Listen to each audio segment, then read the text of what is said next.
What's up, guys? Max here with another episode of the ScuttleButt Show. Welcome back.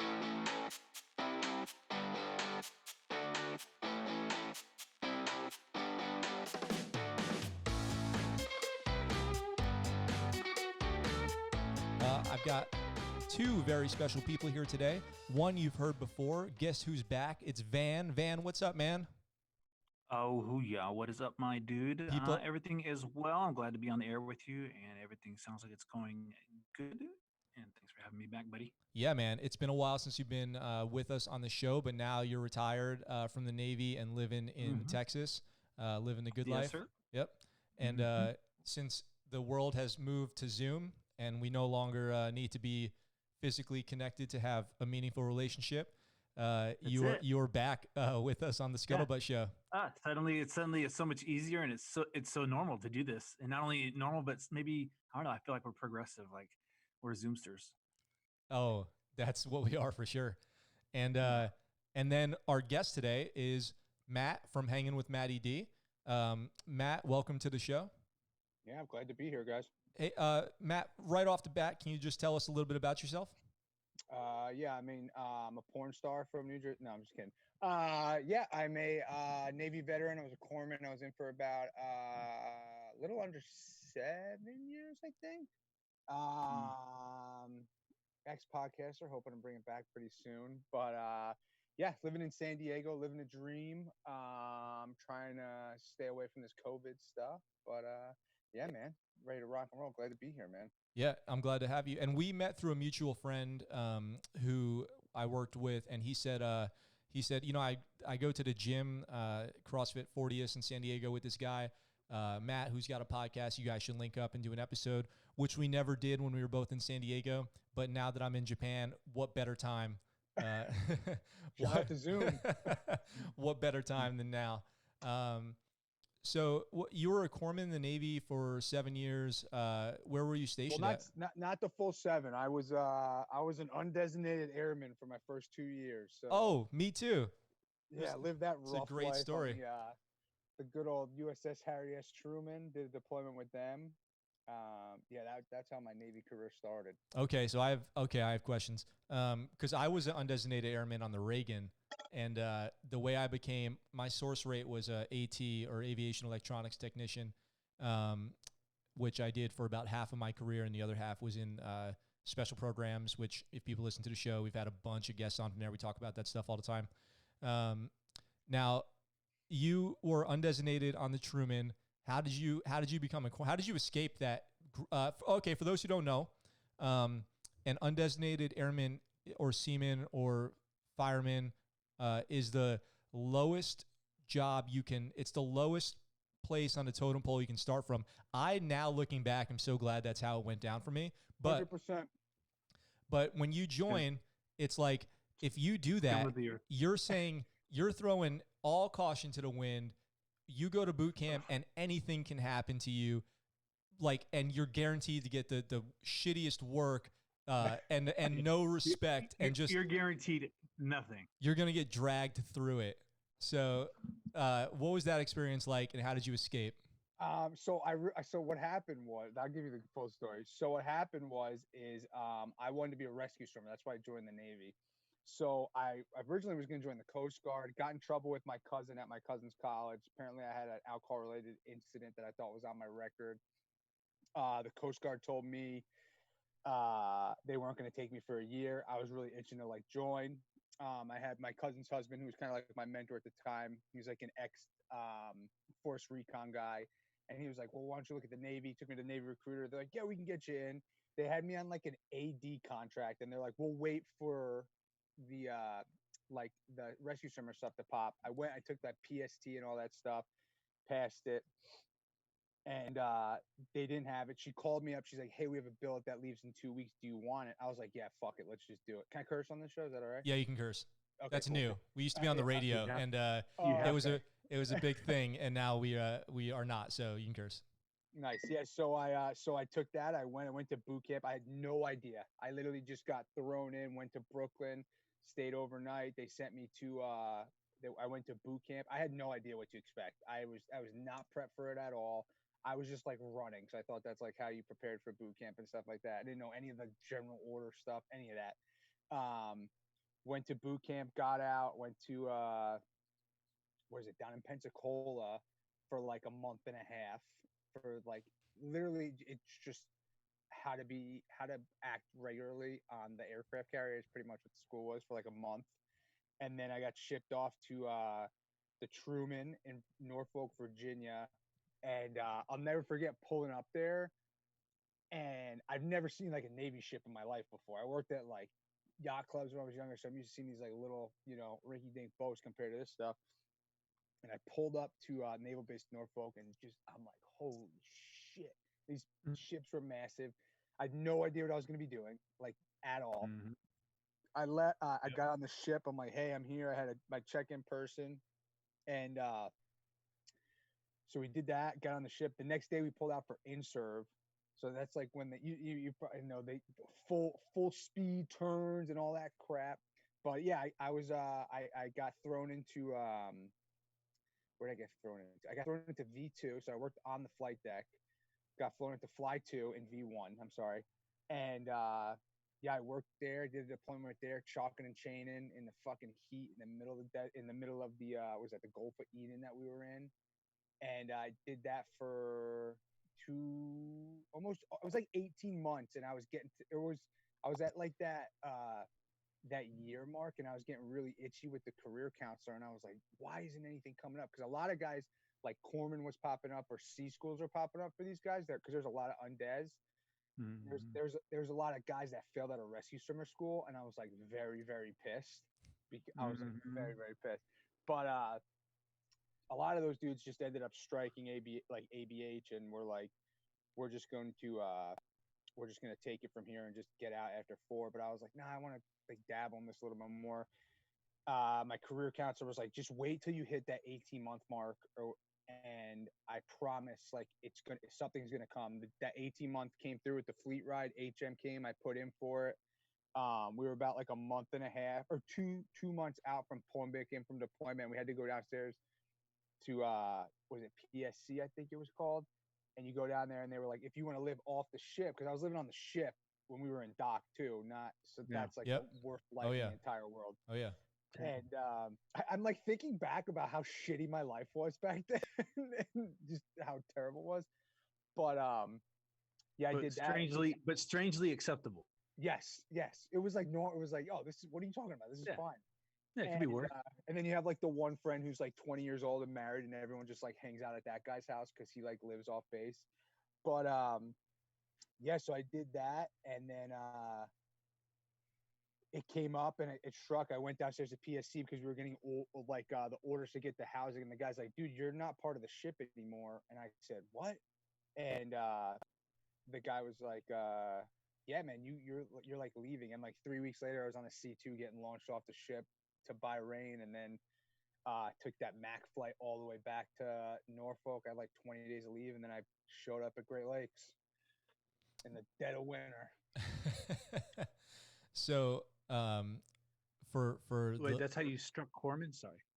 Yeah, you just so like when you're so for an undesignated airman, they take, I'm pretty sure, Max, correct me if I'm wrong, they take your score if you don't want to strike they try to get you to strike their rate, so the ABH rate.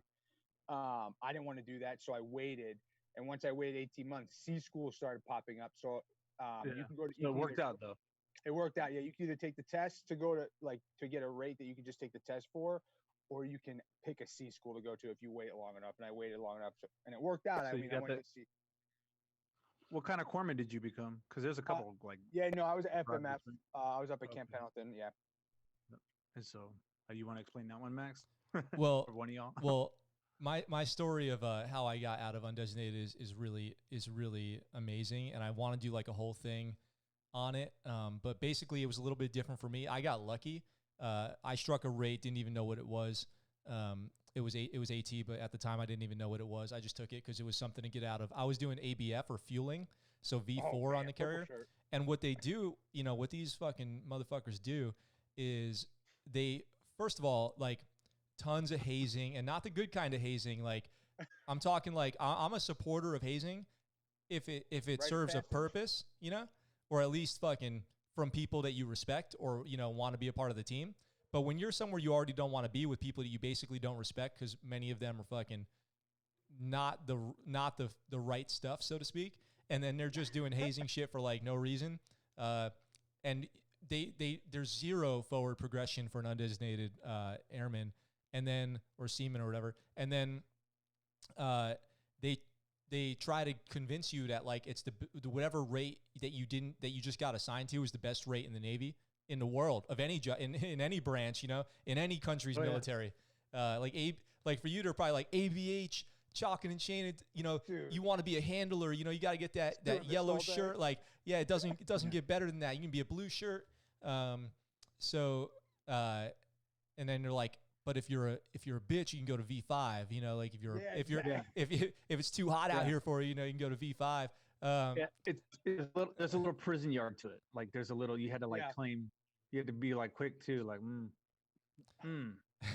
yeah. So or if you're like lucky, you can scramble your like out of whatever you're in and end up in like crash and salvage. There's a couple ways out, but which is like That's a little bit if you got lucky, a little bit salvage, yeah. So that's like a little bit better, but still like it's like being the top of the bottom.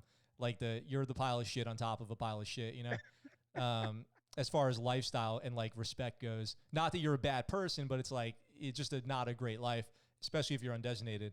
So anyway, sitting at the table alone. Yeah. So anyway, people stealing your milk. Van was actually a rescue swimmer. So Van did the whole rescue swimmer thing his whole career. Were you air crewman? I was, but I was very similar. I was very similar to you. The only difference I think between myself and like the similarity that you all have is when I came, because I came in when I was 24.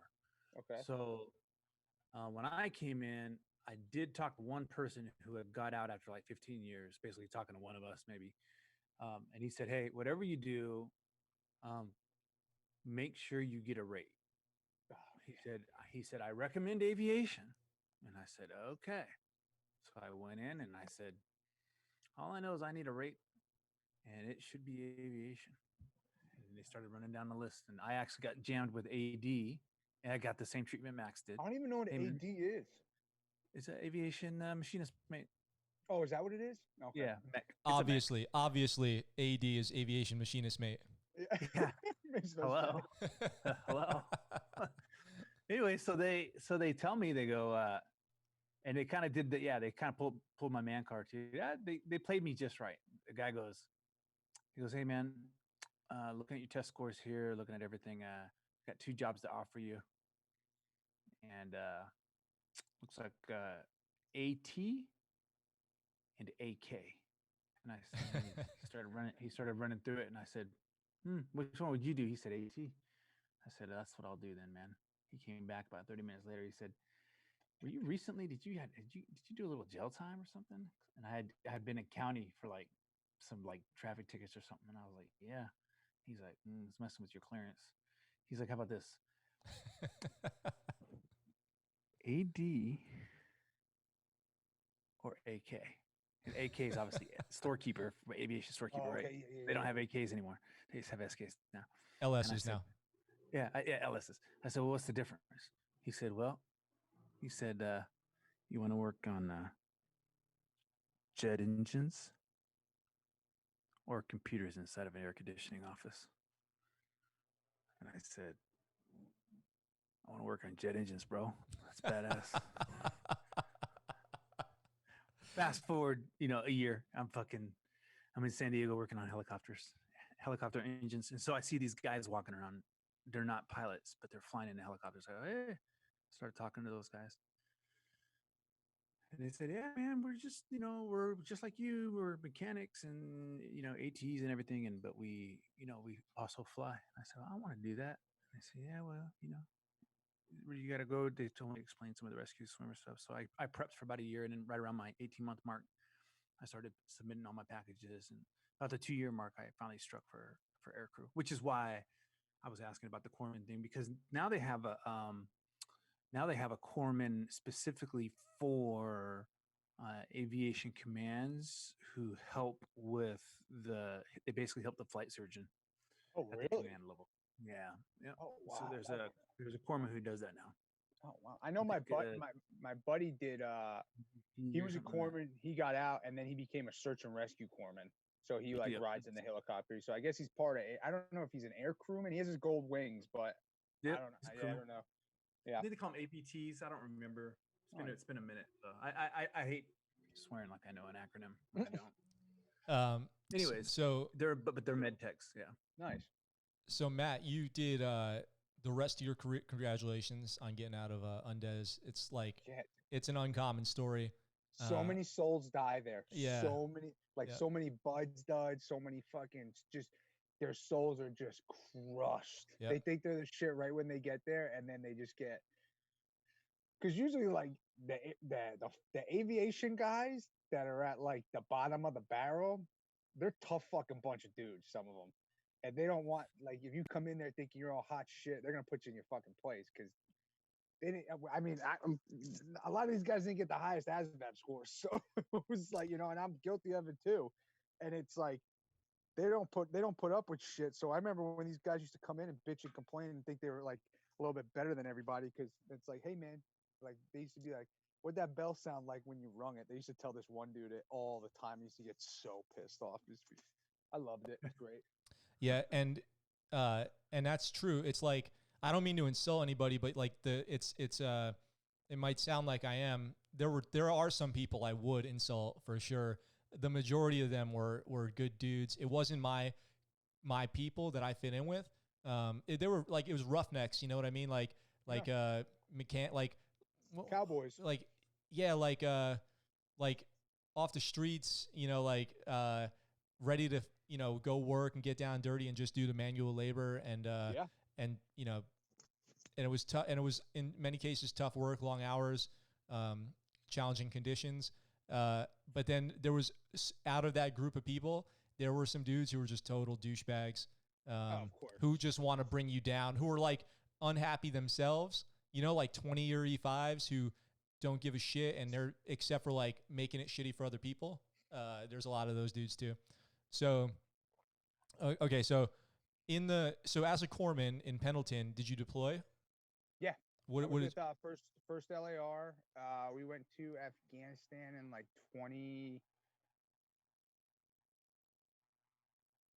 2011, I think. Yeah, 2011. And we were there October 2011 to June 2012. Okay. And when did you end up getting out of the Navy? I got out 2014 November. Okay. And what was getting out like? Like, was it a good experience, bad experience, disaster, basically what you expected? What I expected, I had it's a tough question because I feel I'm like very opinionated about this. Bring it. I think that I don't know how it is now, but when I was in, it felt like the transition was if you got out, you were going to fail.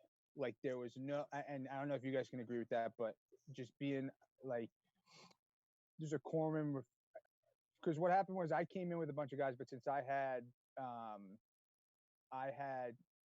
was undesignated, my term with 1st Marine Division was longer than these other guys I came to 1st Marine Division with because it was their first duty station and it wasn't mine. So I was there for like a 4-year billet and they were only there for a 3. So all the guys that I was close with had left because they deployed, we'd all deployed together and then they left. But so I was kind of like a lone survivor, kind of like top of the food chain at the BAS, right? Because I'd been there forever. So I'm like, all right, I was like, I can either go somewhere else, and I didn't want to go work in a hospital because the dynamic is just different. And you guys know, I mean, being with the air crew and being with the drones and stuff like that, it's like you're in your own Navy almost. And I knew what I want to say the real Navy because I'm sure you guys see it as well. Like your guys' community you feel like you're a little bit different than like the ships and everything like that, which I didn't want to go back to that. And I was like, I'd rather just get out. And, I knew I didn't want to make a career out of this.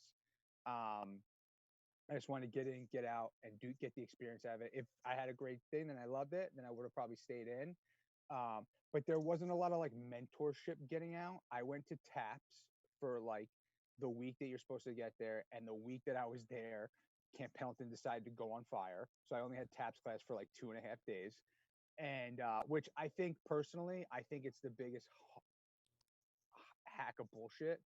I think it's terribly set up for the guys to get out. I think because like I said, I don't know what it's like now, but when I was there, they they made you like log onto this website. It's just a bunch of bullshit that you don't need to know how to do.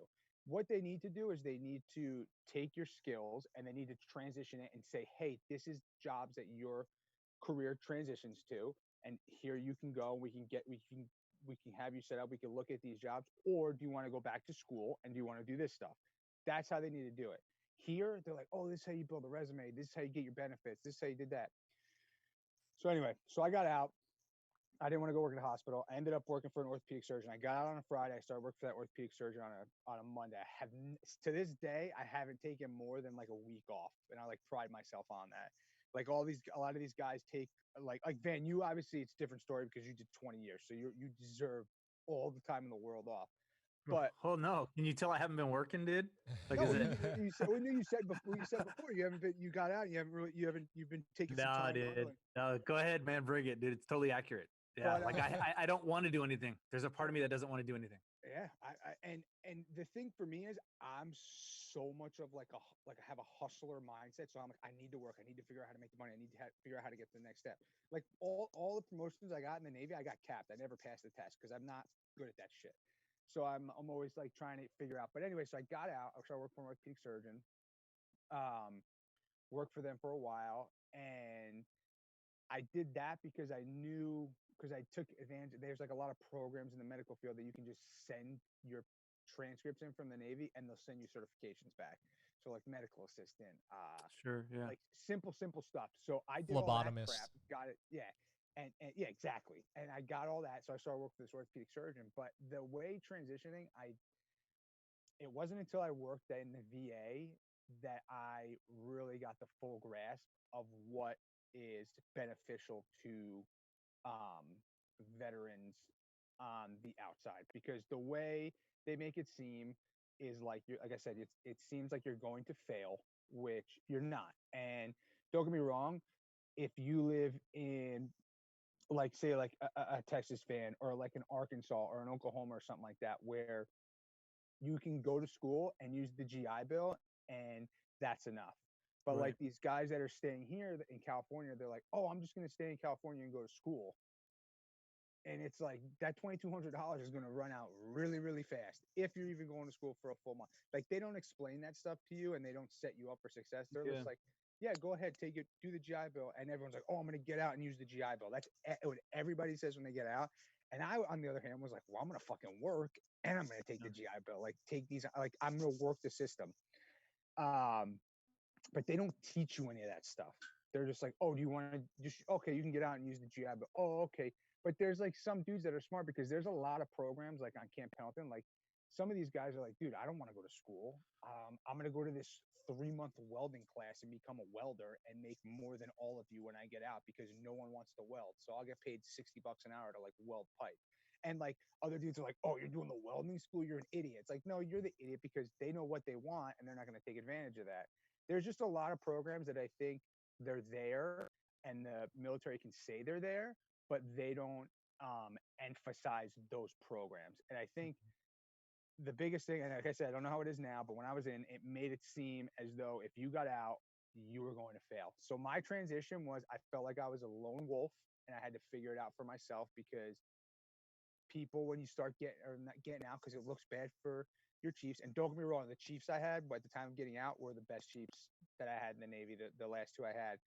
But like other guys, they look at it as, oh, well, you're not going to make me hit my number or make me look good by you re-enlisting or me getting you to do this. So people kind of hold like resentment towards you, I feel, sort of like at that 6-month mark when they know you're getting out. And I feel like that shit they have to stop that stuff. And then I didn't know anything about disability when I got out, which is like a whole different ball game. And I had a long conversation with Tanner about this. I had a long conversation about like a couple of the dudes at the gym. They're like, "What are you talking about?" I was like, what do you mean? What am I talking about? And then I remember I was like, I had no idea. If I never worked at the VA after I worked at the orthopedic surgeon, I would have had no idea about the benefits, like just the disability and all that. My boss is like, wait, you went to Afghanistan? You're not going to file? I was like, dude, I have no idea what that is. And he sat down with me for an hour and he filled it all out for me. And, knock on wood, I'm where I'm at now, which is great. But like, and then you get some guys who are, don't get me wrong, they're a little too proud to do it, and they're like, nothing's wrong with me, and I'm like, you don't know that nothing's wrong with you. Let them tell you nothing's wrong with you. But I just feel like, back to your question with the transition of getting out, it was very lone wolfish for me, and I had to do a lot of digging to figure out what there was to get offered and take advantage of everything. It's hard, man. It's hard. Yeah. Yeah.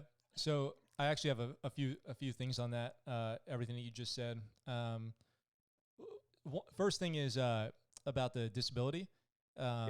Really quick, while it's fresh in my mind, I talk about this on the show a lot because I think everyone should file for a disability, and without a shred of doubt or letting pride, like, don't let pride get in the way.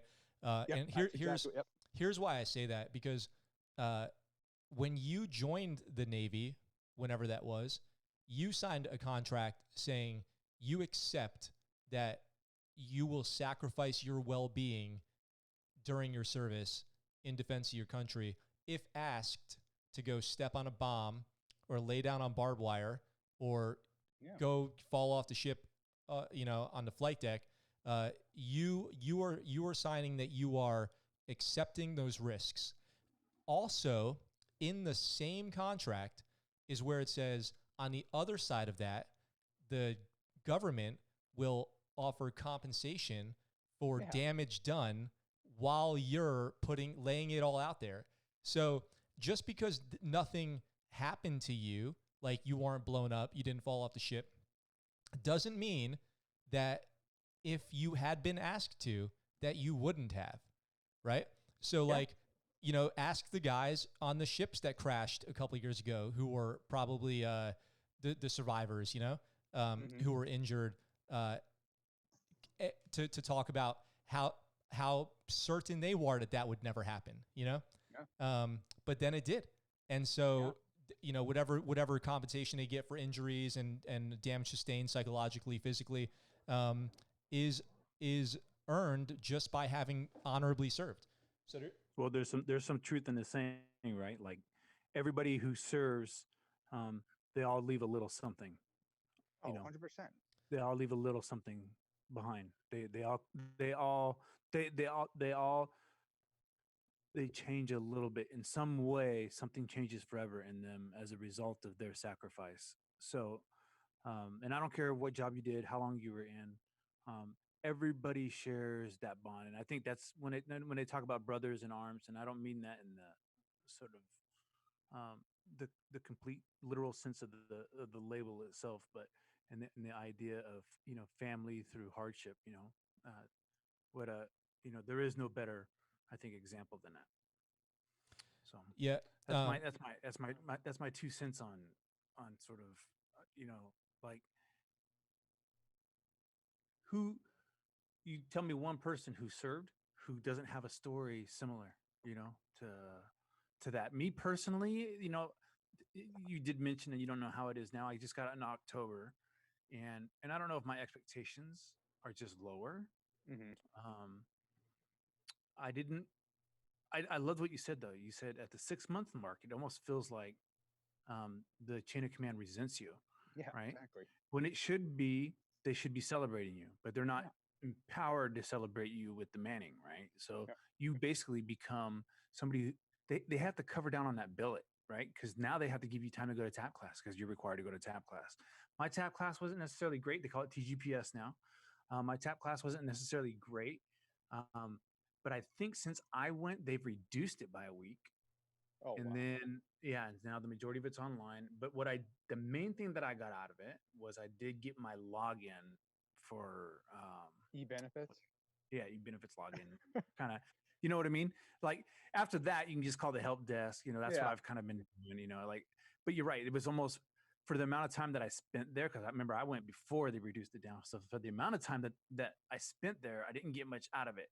And what I thought it was going to be and what it ended up being was like, and what it could have been, potentially could have been, I'd love to see, the Honor Foundation or something take over something like TGPS. That'd be really cool to see what they do with it on a large scale.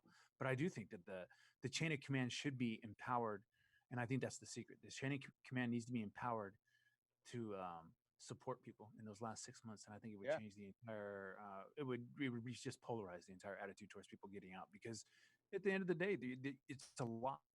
They're losing, regardless of what quals you do or don't have. They're losing the manning that, helps get everything done on a daily basis. So, but for me, in the first 3 months that I was out, there was the VA called. They had like so I don't know if you guys got this. Like I got a call from the VA. They're doing a follow-up call asking about my transition to see how everything went. And I thought that was really awesome. Well, and then 3 months later, they did it again. They just called me, a couple weeks ago, and I was like, cool, man. These guys are really following up, and they're asking me, they almost got like these, they got like 6 major areas of concern, your healthcare, your employment, blah, blah, blah.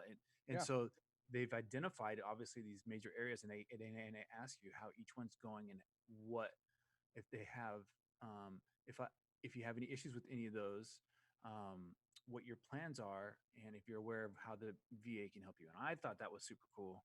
It's not something nice. It's not something I was expecting. And we trash, we're pretty honest about the VA, and when we're disappointed with the VA and how they do stuff. So I think it's important that we're honest with the VA when they get it right. And I think for me, in my experience, it's something that they got right. And I think I think they represent, I think they're part of the DAV, the follow-up program, but that transition program, they're just, I've been really impressed with it. I haven't needed to use it necessarily, but man, if I needed to, wow, really awesome. Yeah, it's nice. I think the biggest thing is, especially with Vin, you just got out recently, but when I got out, I remember just being in and guys, there's Marines, and I remember this one kid, I'm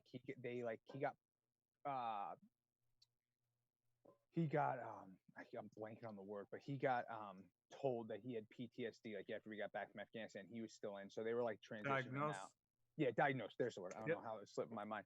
But so, and I have it too. But he got told when he was in, and I remember when he got told he was in, they're like, "Oh, what are you gonna go to VA now and do a claim?"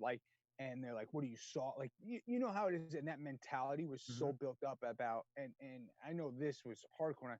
"Oh, what are you going to go to the VA for? What do you? Nothing's wrong with you. You're fine. Don't be a pussy. Don't go to the VA. You don't need it." And then at the same time, the VA was also getting got bad mouthed. And I think within the last 2 years, they've kind of cleaned that up. But the VA was getting bad mouthed because the VA didn't really exist until the Vietnam vets came back. And those guys that's a different breed of the VA. And, that's why the VA, that was hard to handle for them. And that's why the VA, I think, gets such a bad rap, is because it's a different breed and what it is now. And I think when people say our generation, it's gotten much better with I think so, yeah, helping people get the help they need rather than looking at it as you're weak. And I think that's one good thing that our generation is doing, is they're actually helping rather than calling people weak and stuff like that. Because a lot of the times it's those guys that are the people that are calling people weak or not wanting to get help and resenting it. Those are the guys that are in the worst situations. And then, I don't remember if it was the Bush administration or the Obama administration where they basically overhauled. There was a big VA overhaul. You guys remember that? I don't know. It started on the East Coast. Yeah. Yeah, it was just it was they vets just were not getting their care, and it might have been at the end of Bush and beginning of Obama. And I also have to say this about, if I can say one more thing, man. I'm sorry. Yeah. No, totally fine. I think the VA gets a bad rap, but we're all adults, and you have to be accountable for your actions. So I think when people say, "Oh, I can't get the help I need," and this is talking from personal experience. I used to work in the call center when I first started working in the VA. When the VA gets bad-mouthed, right? So these guys would call. This is just a random veteran. And they would say, "Hey, I need a refill on my Oxy," right? And I started working there right around the time that doctors couldn't write multiple refills on the prescription pad. They could only write one, right? So these guys would call up, and I would look at their chart, and then I'd be like, okay, we'll put the request in, and they would have a 240 pill script of Oxy that was filled on, say, the 1st. They're calling on the 12th saying they need a refill because it's all gone. So, and then they get pissed off because the doctor's like, I just gave you 240 pills. But I think with that era, the doctor's very heavily medicated instead of the mental health. And I think now it's being more harped on the mental health rather than like medicating with medication. But I think at some point, like, I know because I can get into a spiel about the VA, but I think people do work the system with like the appointments and stuff like that, and they make it more difficult so they can get more money. But that kind of hurts the people that actually really need the help. And yeah, that's why I say you're an adult and you have to be held accountable for your actions, and you can't just go pointing fingers at everybody and saying, oh, the VA didn't help me, the VA did this, because maybe I'm the the only one, but I've never, knock on wood, had a problem with the VA. Yeah. I just am like, it's just, you have to be a little bit flexible with them. It's free healthcare, so you can't, Yeah. Yep. be And flexible. yeah, and I think that for the job at hand, I think that the VA's done a pretty good job healthcare wise, transitioning, at least coming out of active duty, transitioning over under their healthcare umbrella. Like it is the one thing that I probably worried about the most. Like, oh, I don't really know. Like, what do I do now if I get tummy ache? You know what I mean? Like that element of it. It was just, you could tell they've dealt with it a lot, and now they're solution oriented for different ways that people get filtered to them, and how to organize them inside their structure. But Max, I do have a question for you. Okay, okay, go ahead. How is it in Japan? Like, because you're a veteran, but you're a married dependent, so what card are you under there? Let me really quick, if I can. There was a couple things I wanted to just unpack on what Matt said, and then let's loop around, and I just want to get some thoughts out on that before I forget. With the TGPS stuff or TAPS class, I agree, and we've talked about in the show a lot, that there's very little to gain there. That's very helpful. Like, the anecdotal thing I like to use is true story. In my TGPS class, which I went through at MCRD in San Diego, to Marine Corps Recruit Depot, this guy comes in and he has you log on to this website, and the website is the job lateral transfer website, where if you were, so he's like, did you know if you are, let's say, a military police officer, he types it in and he hits go, that you could be a police officer? Did you guys know? And I'm like, is this fucking for real right now? If you were a hull technician, you could be a plumber, If you were an electrician, you could be an electrician. Oh, wow. Okay, cool. Thanks, dude. Then there's a day on resumes, a day on how to shake hands. Like no shit. We went outside, we did handshakes and did, I remember that. And did, tell me about yourself for a second. Don't you have to dress up? You have to dress up one day. Yep, you have to dress up one day. And it was a lot of bad stuff. If there was one good thing, it was the e-benefit stuff. The VA benefits day, where a VA person came, or VA rep came and talked about that stuff, exclusively to VA stuff, not even the GI Bill stuff or whatever, just the VA stuff, was really good. That was probably the only important day, in my opinion. Now, while we're that's a fire hose also. Totally. Yeah. But while we're on the subject of what was bad about it, let me say this too. And I don't think there's many people out there like this, or anybody, but if you thought, when you made the decision to get out of the military, if you were with your bros or your friends, and you were like, yeah, I'm getting out, but it's all good, I'm going to go to TAPS, so I'll be fine.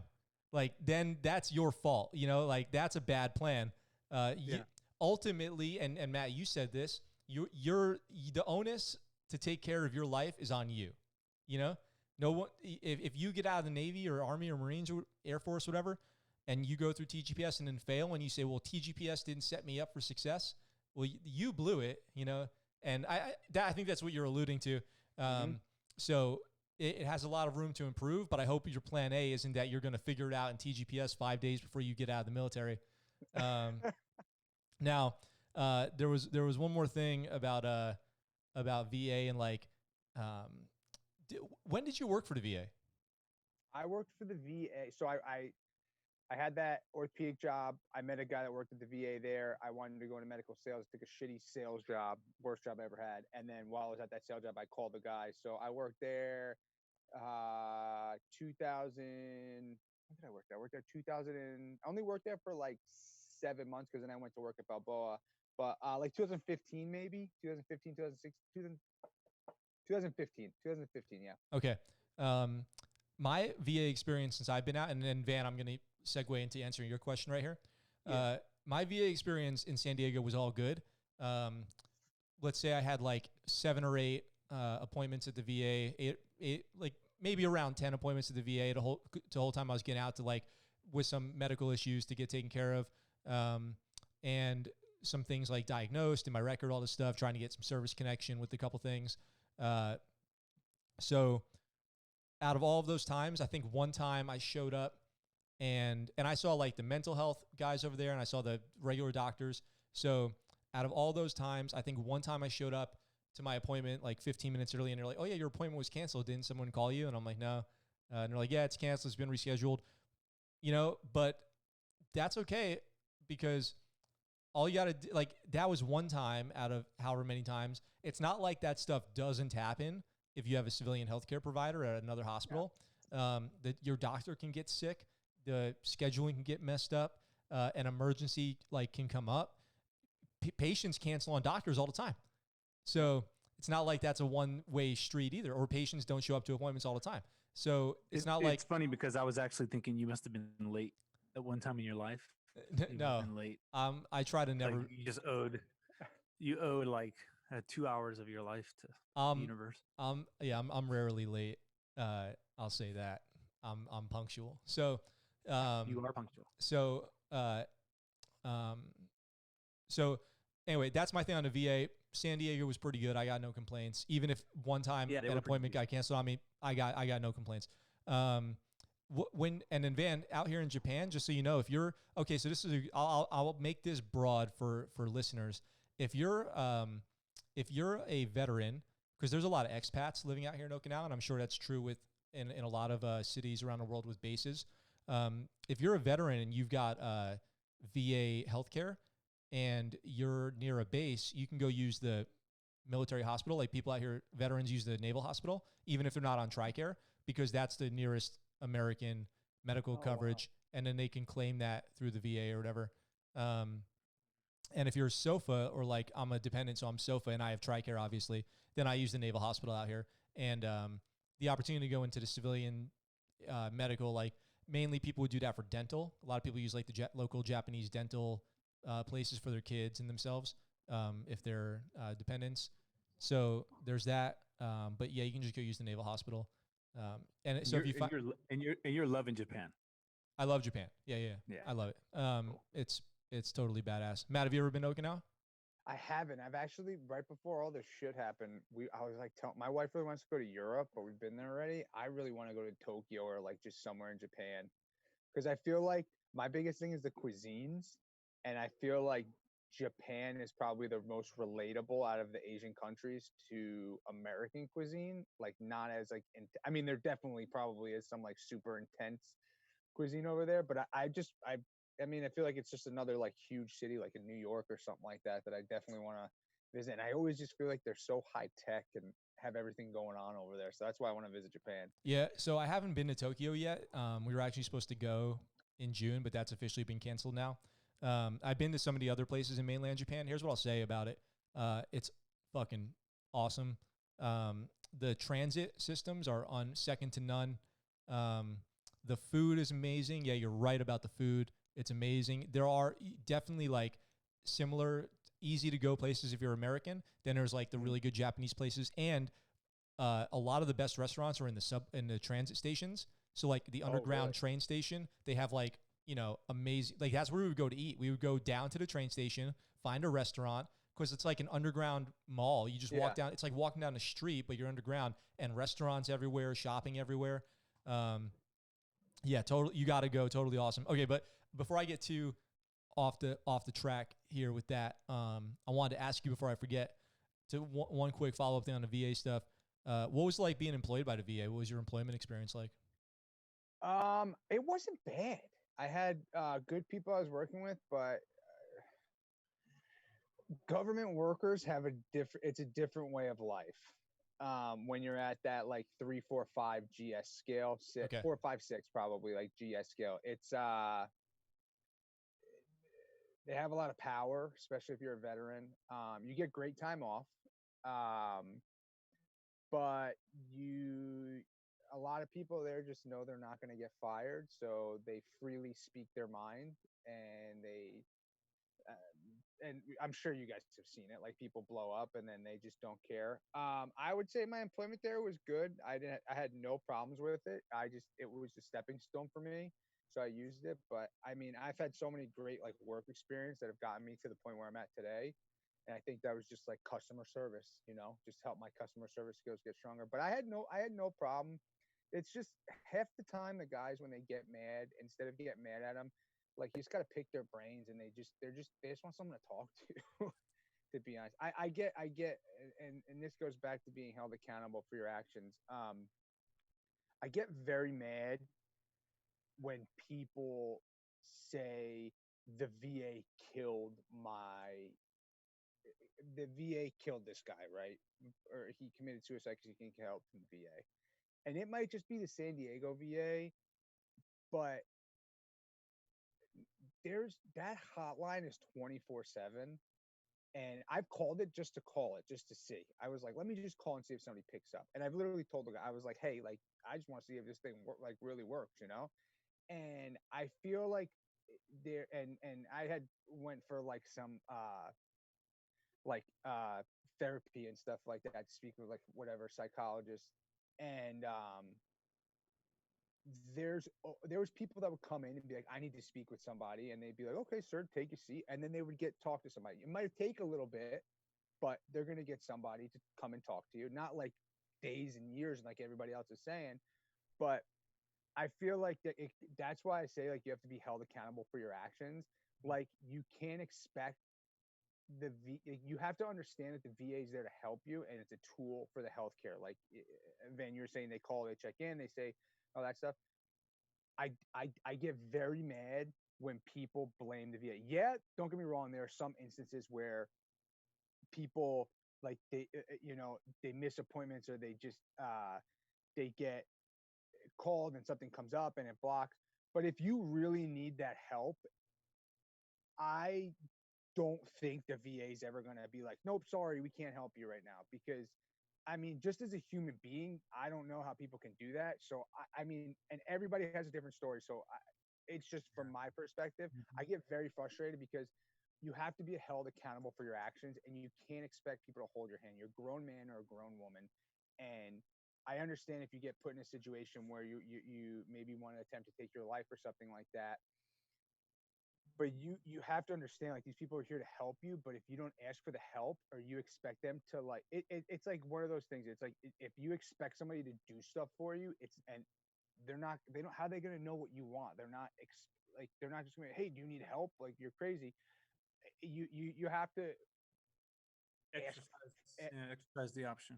Yeah, and that really frustrates me, is when that stuff happens, because and they say, oh, well, he tried to did he or did she, you know? And they might have, and I'm not saying that in a bad way at all, but I just think you have to be, like, you have to have accountability, and you have, like you said, you be like, you have to grab by the horns, and sometimes they don't teach you that, because when you get out, everything's just like, oh, go to medical. Oh, go do that. Oh, they're going to come and give us our shots. They're going to come and do, you know what I'm saying? So it's a different world than that, but you have to understand, it's free healthcare. So if you want it, it's there, but we're not going to come and give it to you. If that Yeah. makes So Matt, how long have you been out now? How long? I got out to November 2014, so about like 2020, yeah, like 6 years. It's about 6 years. 6 years. So if you can go back and do it again, would you have stayed in a little longer? Would you have gotten out a little earlier? Would you do it exactly the same? If you I would do it. Yeah, I would do differently- it. I would probably do it exactly the same. I think I would have looked at a little bit more options though. I probably would have done 10 if I could. If I'm being honest, I probably would have done 10, and I probably would have looked at like other options because now I have I have all of the DoD for my job right now. So I go back and I go down to like the whatever they call the Silver Strand, and I do like where the corpsmen work over there, like with the SEALs, or where the guys work on special warfare, like across the street, like the special boat teams. And Yeah, I see a couple guys I used to work with, and I'm like, fuck, man, if I only looked into it to see like if there's a couple more paths, I probably would have stayed in because I'm like, these dudes are my buddies. They're like chilling like in an outfit like this, just at a desk, and they get to go fucking ride around on a riverboat. Like, that's a great point. Max, let me ask one more question here. So for the listeners that that aren't familiar with the corpsman community, let me explain one thing. So the Marine Corps is often people don't seem to understand the Marine Corps is a department of the Navy. And when you tell a Marine that, they like to remind you that it's the men's department, right? So as a result, though, the Marines don't have their own docks, they don't have their own corpsmen, and so they have to have corpsmen from the Department of the Navy. So you get these Marines, and that's what an FMF is. It's Fleet Marine Force Marine, which means the corpsman has been trained how to basically cooperate and go along with Marine Corps, hybrid chain of command and all that kind of stuff. So in this world of just the subculture of the corpsman community, I guess, and everybody who has their different communities. I don't know, I don't know. I'm sort of curious which. I'm sort of curious which.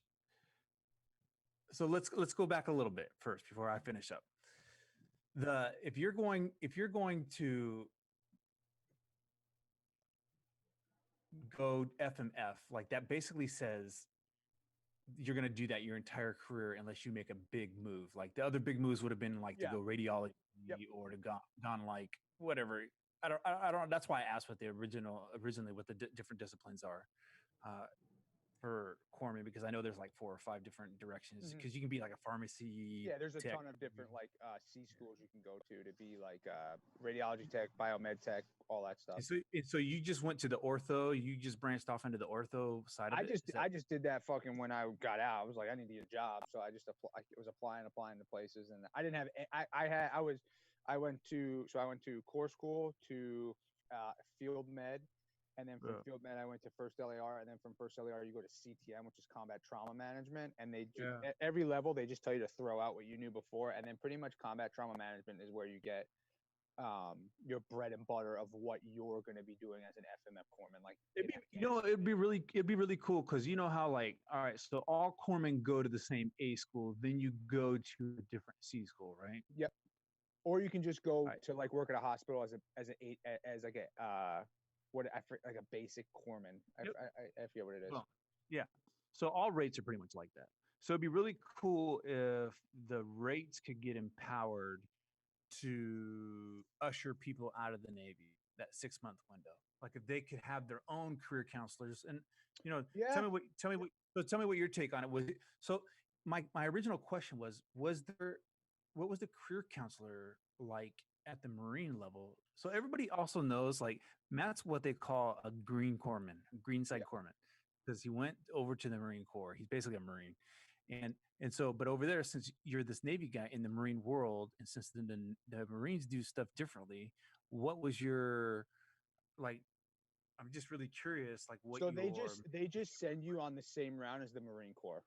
yeah. Since you're on Pendleton, they just send you the same route that the Marines do. They don't like, oh, you're in the Navy. I think if you wanted, you can like choose to go down to like Balboa or like 32nd Street. But I was like, I knew going in, I'm like, I'm not gonna get anything out of this except for like the e-benefit stuff. But I kind of knew that I wasn't really gonna get out of it. But they treat you, you like pretty much practically like you're a Marine. They just send you Yeah. to the Marine career. Well, Like you have a Navy career counselor at 1st Marine Division, but everything is run by like the Marine Corps, and you just go to like, that. all right, so like right now, like, all right, if you come into the Navy right now, you go aviation, you're going to go to Pensacola, right? Everybody Yeah. sort of understands.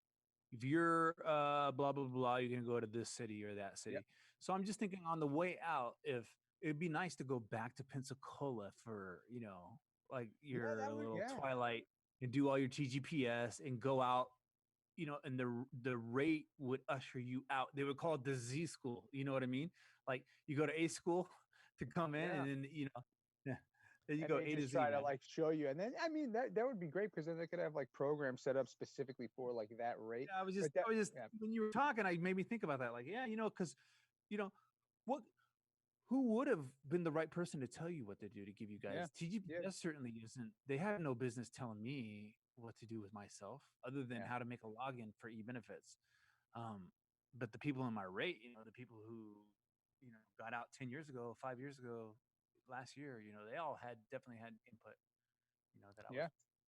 So I actually learned something interesting since I've been out here in Okinawa, that something you said, Van, I feel like I need to broadcast this because, and then after this, I want to talk about your podcast, Matt, and that whole thing. So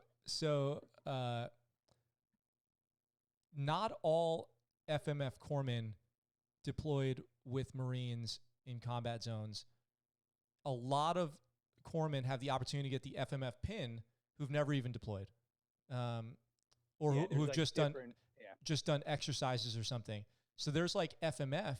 There's Greenside corpsmen who work for like the logistics battalion, and they're stationed here in Okinawa. Like, okay, so there's Greenside corpsmen. They work for the logistics battalion. They're stationed here in Okinawa. They've done joint exercises, and they're FMF corpsmen, and they've never deployed to combat.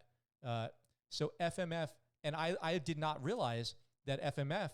I thought FMF distinguished you as a Marine corpsman for treating combat injuries. That is not the case.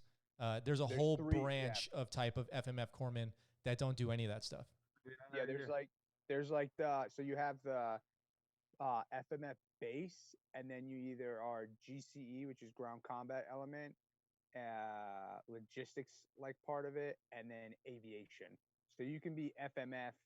So I think there's like how you put like the FMF next to your name, like HM whatever, or you put like your warfare devices. But there's like it's like FMF and then GCE or FMF ACU or something like that, and then so there's like different subsidies of it. Yeah, but you'd never know that by looking at the pin. Yeah, so I thought that was interesting, and I wanted to share that because that blew my mind a little bit. Yeah, I didn't know that either. So Matt, originally the reason we got connected was because you have a podcast. It's called Hangin with Matty D. And really quick, tell us why every veteran needs a podcast. And I'm kind of joking, but like honestly, people are like, everyone's got a podcast now. Why should I even do one? And I get hit up pretty often with people saying, I'd like to know how to start this. What gear do you use? How do you get it online? Dude, all the time. And for me, it's one of the healthiest outlets that I have for meeting people, talking to people, connecting people, figuring out like a kind of a North Star of like keeping track back to my like veteran roots, which is like the most important, most defining part of my whole life is my time in the Navy. I'm still affiliated with the Navy as a man dependent and a Triceratops. So but I need that reach back. Is that part of my life? So tell us about your podcast, why you started it, what made you want to do it, what's going on with it. Of course, I did. The first podcast I ever listened to was was called the Wadcast Podcast, and this is like right when I got into CrossFit, and it was these three guys. One was a comedian, one was a just like a CrossFit blogger who's actually doing really well right now. His name's Armin, and then this other guy, I think it was Scott McGee was the other guy's name. But so they used to do this like podcast, and I was like super fucking into it, like knew everybody.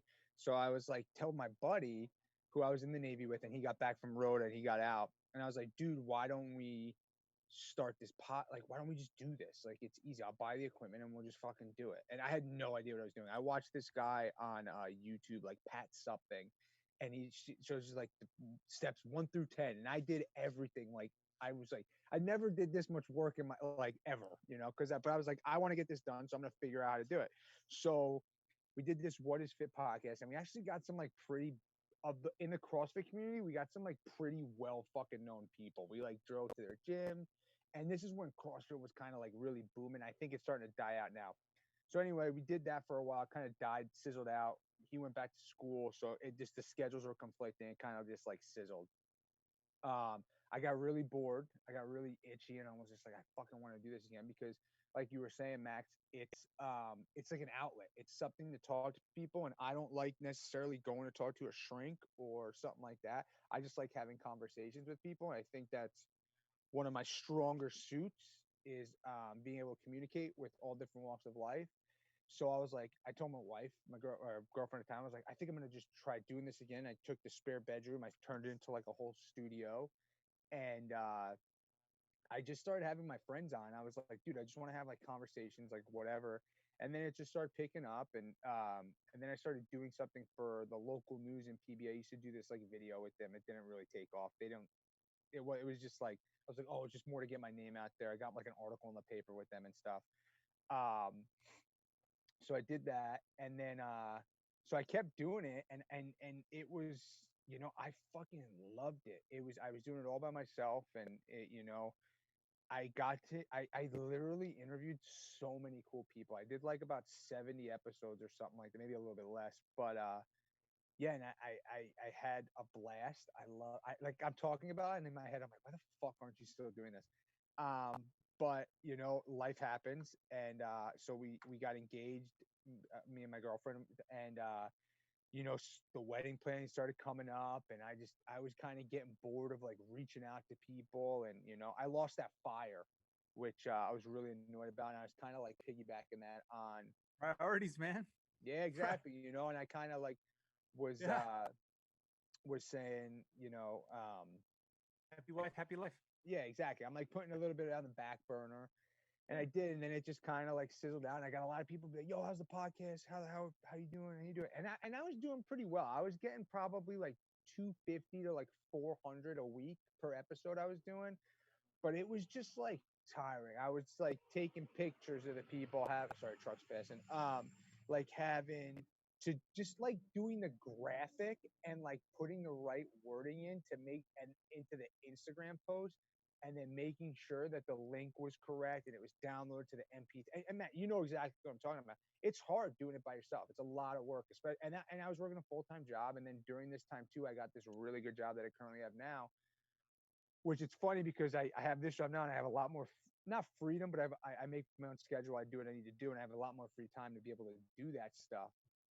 But yeah, I love it. I love talking to people, and I just got to interview so many different people, and I've met so many people. I know people like my buddies, like everybody everywhere. Like I can go somewhere and I'll like, oh my god, you're so and so's cousin, or dude, we served you. It just random. I just know because I'm very personable, and I like that, and that's how I got a lot of really cool guests on, and yeah, just talking about it kind of saddens me that I don't do it anymore. But I really thought, and I used to tell everybody, it's just an outlet for me to like get stuff off my chest and just pick I love picking people's brains and asking for their story, because everyone has a story, and it's like I've had like really emotional conversations, I've read really fun conversations, and of course I had really fucking boring conversations where I'm just like the best part was is like people would ask me to come on,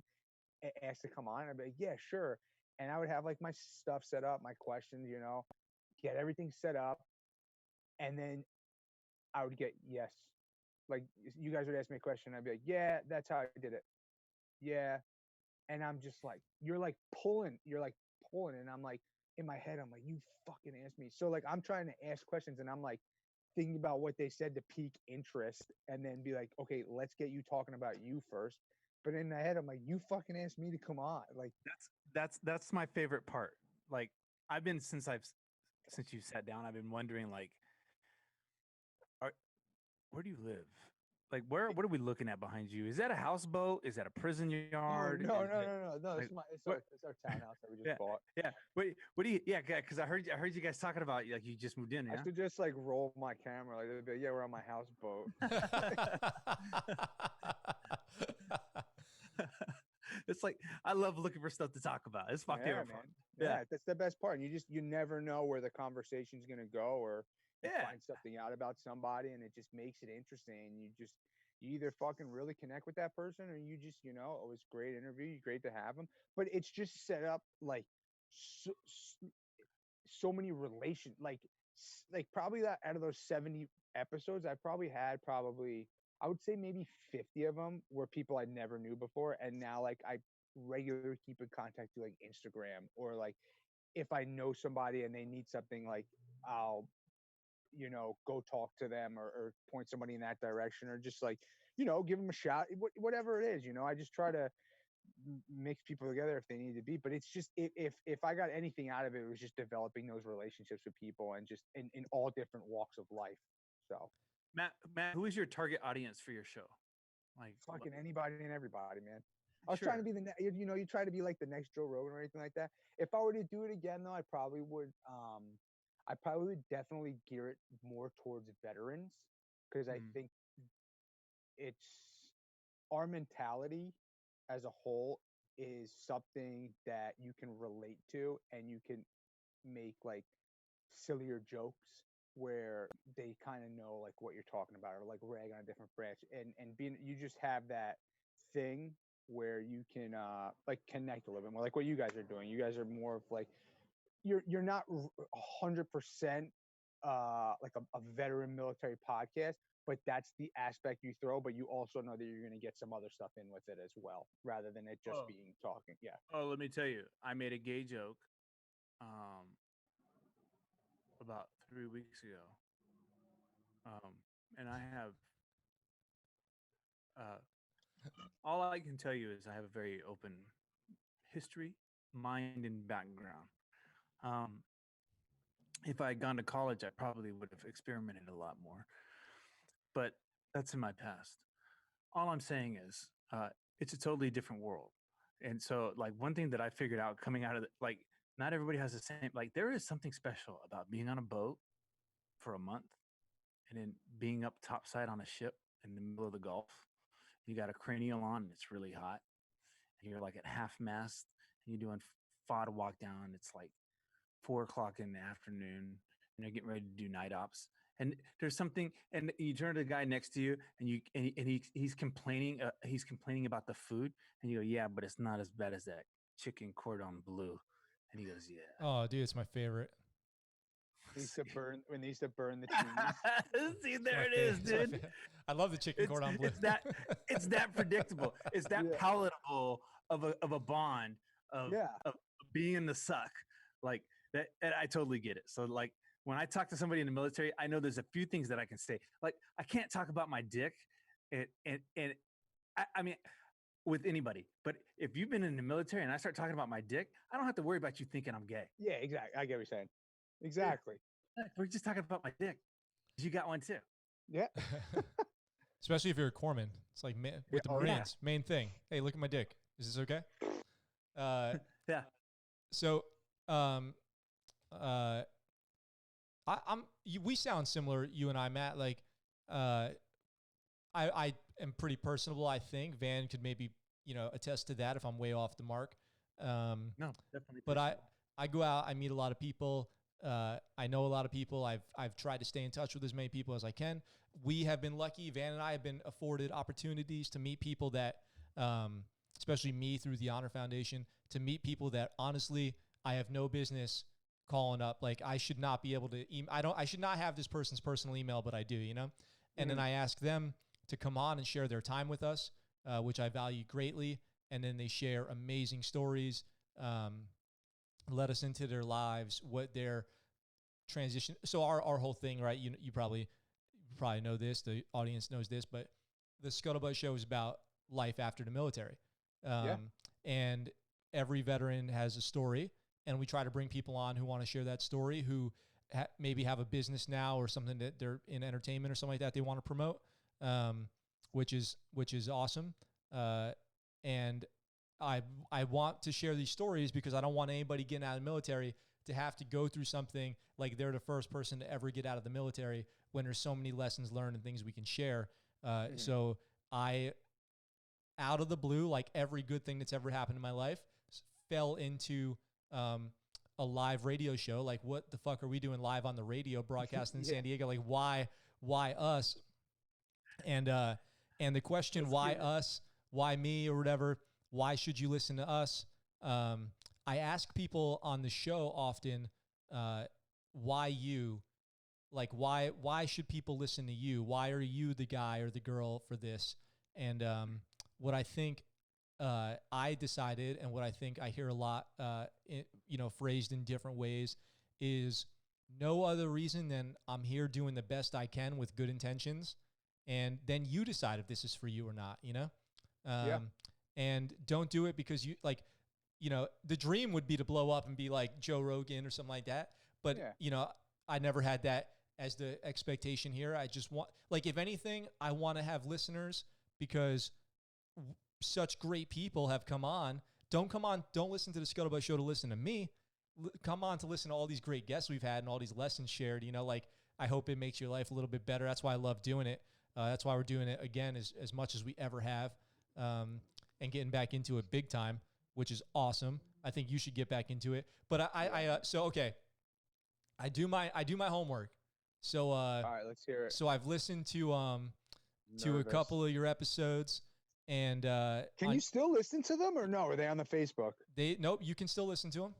All right. So you can still listen to them through your website, through your YouTube channel, and nice. And then I found you on. Do you remember when you got a gay-jucation? Oh, on Who Invited Her? Yeah. Yeah. So you were on this other podcast. And was it like Lips or something that was running that? No, it's called Who Invited Her. Yeah. And it's these guys who are like super into drag. Like I told you, I have had everybody on my fucking show. It's this guy Tony, and but so it's him, and like I got lucky because I got him right before they really like kind of like made pretty serious traction. Because here in like up in Hillcrest, they're huge. They're like everybody knows them because they have like all like the RuPaul people come on the show, and like all like the big drag queens. They like that's their audience, is like that's their target. But I went on there. But it's funny because they have like a girl on there. I don't know if she does it anymore, but when I went on, there was a girl that does it as well, and she used to be at Shore Club all the time, and she actually is good friends with one of my other buddies, and it just like went full circle. It was like, oh my god, and it just all made sense right there. Yeah, so I saw you on that episode of Who Invited Her. I didn't listen to the whole thing. I kind of jumped around, but actually, perfect segue into where I'm going with this. Perfect segue, which is back to like the if you're thinking about starting a podcast, like who would listen to you, why you, should I do it? Should I not do it? I'm thinking about it. If you just keep the conversation honest with yourself, like you speak from the heart and about what you really care about and what you really know about, and you keep your guest talking about what they really care about and what they really know about, and that comes through in the content, and then people listen. Like 100%. People listen these things, and like, the Who Invited Her like I shout out to Who Invited Her. So the Who Invited Her podcast, it's not like they're and just so you guys know, it's like a drag gay community, LGBT community podcast. It's not like they're the number one gay people in San Diego, and it's not like that's even a thing. Like that doesn't. There's no. You can't be like the number one veteran, the number one gay person, the number one subject matter expert on anything, but because there's always somebody else out there. Sunshine consumer. Yeah, but if you're just speaking from the heart and talking about the things you really care about, it comes across, and then people will listen because it's engaging. Without a doubt. That's and that's the thing is it's the realism. And I noticed that when I did the fitness podcast, the What Is Fit podcast, it was very regimented. Same questions over and over again. Why do you do this? Why do you work out? How'd you get into it? It's all bullshit. It's you just want to fucking talk to people, and you just want to have that genuine conversation. And like I said earlier, sometimes it fucking hits, and sometimes you're just not a match for people. You know what I'm saying?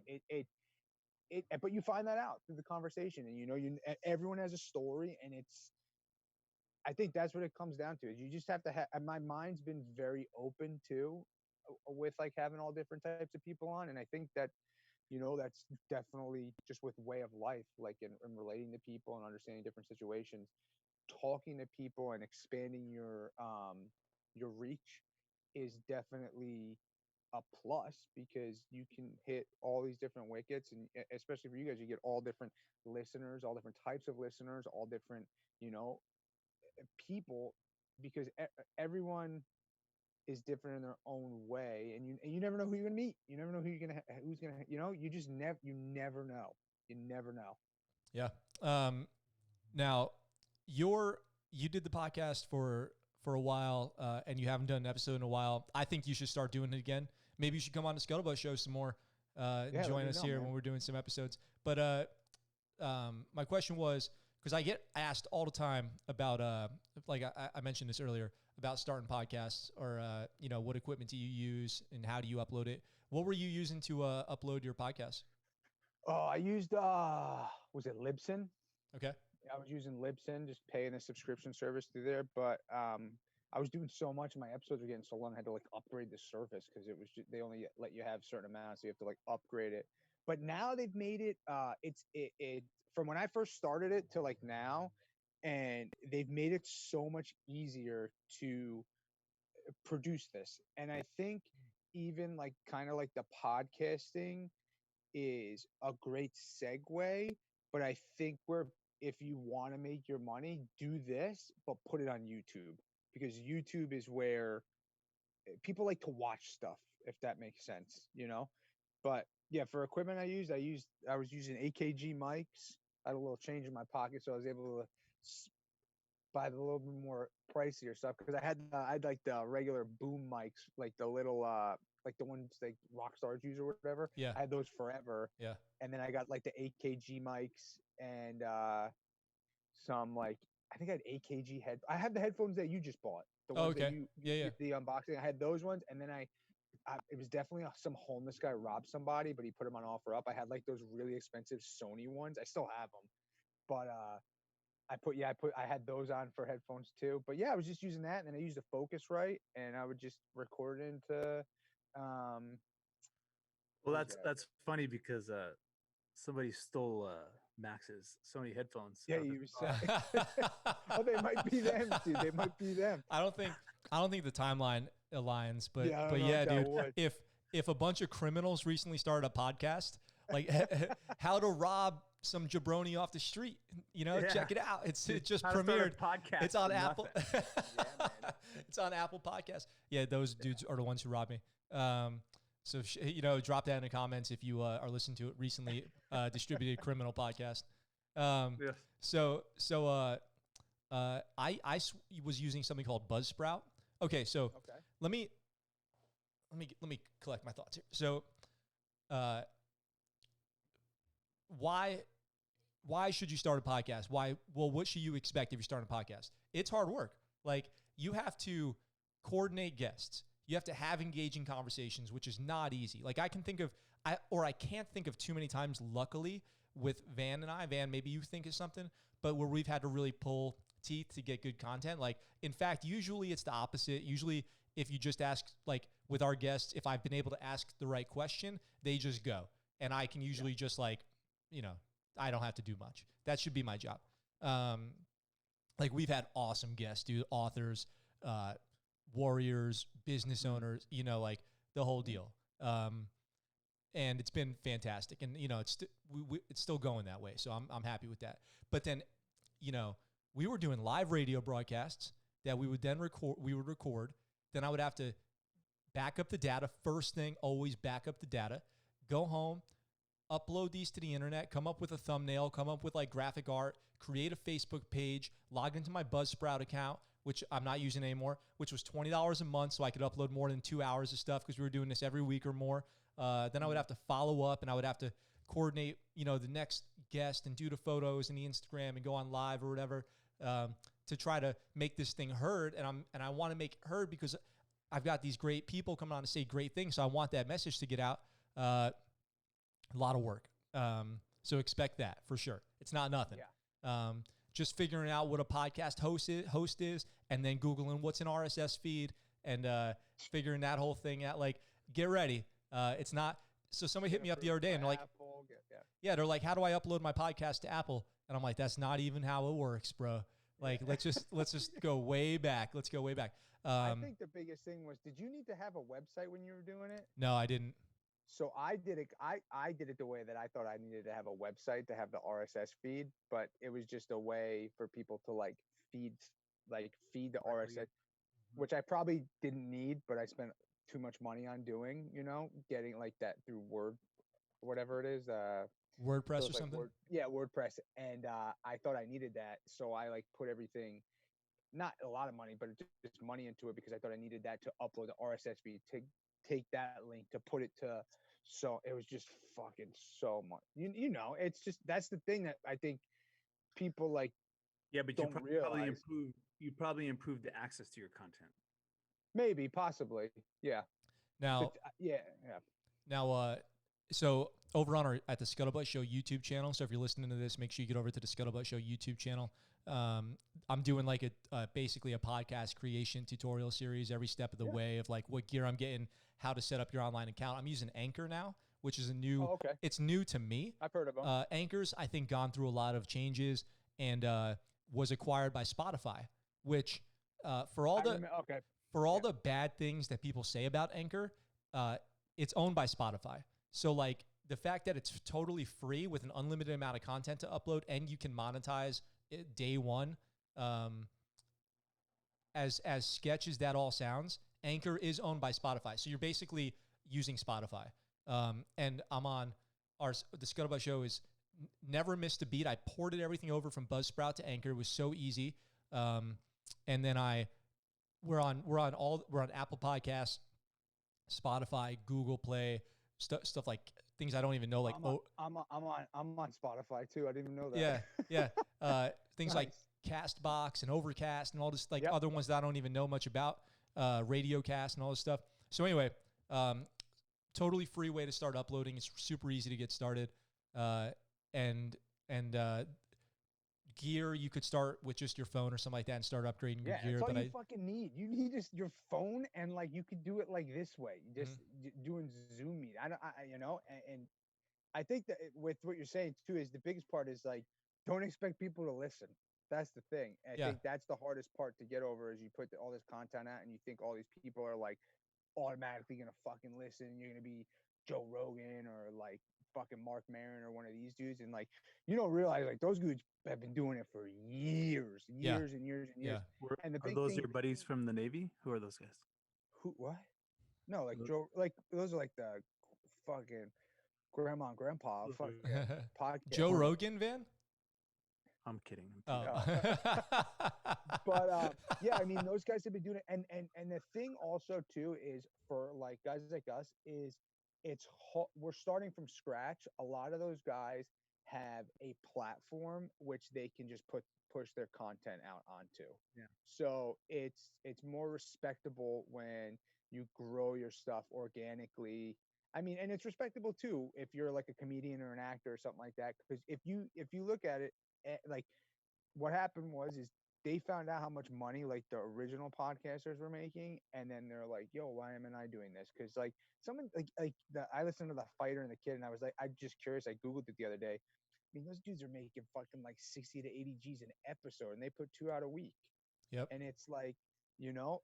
But they have million listens each episode close to, you know, and Mhm. that's what it is. It's on YouTube, and I don't even, to be honest, I don't listen to any of the podcasts. I listen to everything through YouTube unless they don't have a YouTube channel. Then I'll listen to it on like Spotify or the Apple Podcast app. But yeah, I think along with what you said, Max, it's easy to get started, but it's definitely like, I think it's great getting everything going, but I think the thing is you got to keep doing it. That instead, don't get discouraged. Just keep pushing forward, because it's just it's just, you just got to keep doing it.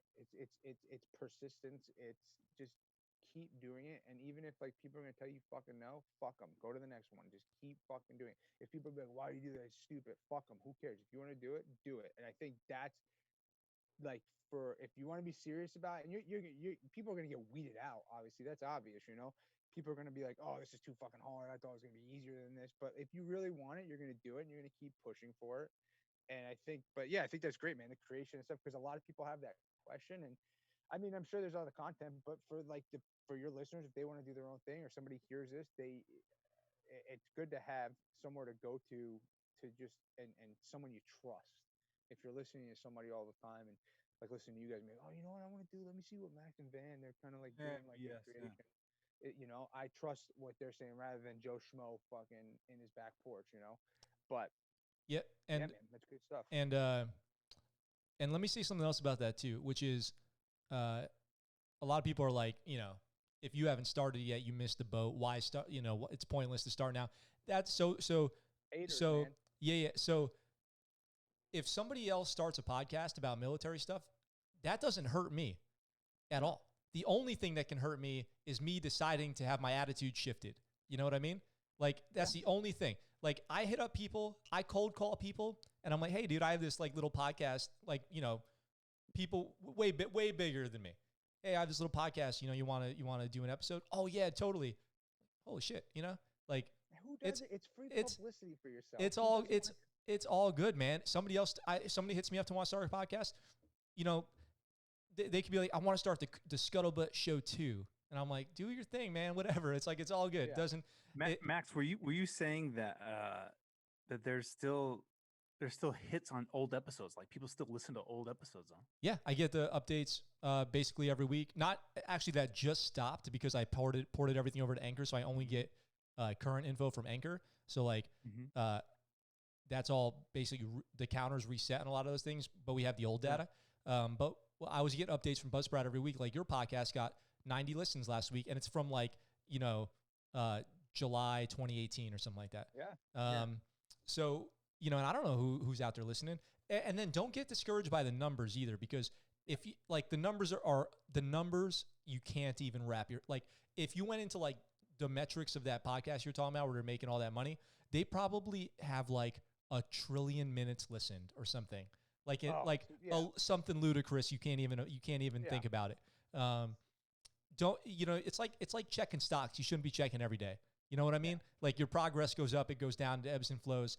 But I could see it could be easy to obsess over too. But if you have a long timeline, it goes like this, right? It scales up. Yeah. Like it goes like this, but it's always getting higher, right? Which is the direction you want to go. Hopefully you're making stuff that you want people to hear. Yeah, you know. And then when I'm doing it, always two guiding principles, which are basically equal to me. But number one is, for the whole time that I'm doing a podcast, two guiding principles in mind. First is listener experience, and then second is guest experience. So everything I'm doing, I'm thinking about how it's coming across to an audience. And then the second thing is I want the guests to have a good time and feel like their time was valued by us and valuable to them, and that they were respected, and that the message that they were trying to get across came across. And I feel like if you do those two things, you can't go wrong. As long as you're talking about something that you truly care about and you're being honest, then you're good. You're good to go. Yeah. I think on top of that too, take constructive criticism. Like, don't be like, fuck you, like, screw you, if that makes sense. Like, if someone's like, hey, I noticed you're doing like I had a guy, actually, what you were talking about cold calling came to my head. I used to reach out to people like crazy on Instagram, right? and this guy I get my phone number, like, hey, this is my number. I shot him an email. I'm like, these three-quarters of the people don't fucking answer. They just shrug it off. He calls me. He's like, hey man, it's Chris. I was like, who the fuck is Chris? And he's like, it's Chris from Constructed Adventures. And I was like, holy shit, man. I was like, I just got to be honest with you. I was like, dude, this is never fucking happening. It's like, hey, I want to buy everything in your store. Like, you know, like something like that. And I was just like, yeah, man. So I ended up befriending this guy, Chris Waters, who runs this company, Constructed Adventures. He runs like scavenger hunts. He does really well. He goes around the country, around the world. And people pay him like these like extravagant hunts. He actually did my birthday party like 2 or 3 years ago. Oh, my it's wife badass. I was in 40th. He handed me some guy. He had some random guy. I was like, hey, are you Matt? And I was like, yeah. I was like, on the assault bike. And this guy just handed me an envelope. And I was like, you got to be fucking kidding me. And I like opened up, had instructions and anything.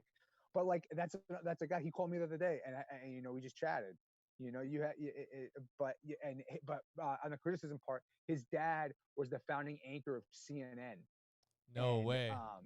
Yeah, his mom listened to my podcast, and she would give him critiques. And at the beginning, I was like, oh, you know, fuck these people, like whatever. But I'm like, you know what? Let's think about it. And I would listen back, and I would understand where they were coming from when they were saying that stuff. Like his dad would be like, hey, just tell him to watch this because it cuts that person off, or to watch the guiding of the conversation and stuff. So that it took me a while to hone that in. But you know, sometimes the stuff you don't want to hear is the stuff that's going to make you grow. So you got to be open to like, and that goes with everything. That's not just podcasting, but that's just one of the things that for me was very prominent in is taking constructive criticism well and not kind of shrugging it off. Because if the listeners are giving you stuff, then obviously you want to give them what they want because they're going to listen more and they're going to recommend you more. But if just stuff like that. Yeah. So let me just, that's awesome, by the way. And I want to hear another time. I want to hear all about your birthday party. So let me say two things on that, and then Van, I want to give you a chance to jump in here, but I have a story to go along with that too, if you got another minute. Which is just like in the military, right? Something you learn in the military, peer review, right? Yeah. So you gotta look at these things like peer review. So your audience is who your target is. So you should take their comments seriously. Then you should ask for a peer review. So you should ask other people, either your guests. I always ask my guests, and then you should ask you should have like another podcast person that you kind of team up with and bounce ideas off of, and ask them if they have any thoughts for you. And then you should always take that stuff seriously. Now, with that being said, you'll get comments like you should kill yourself.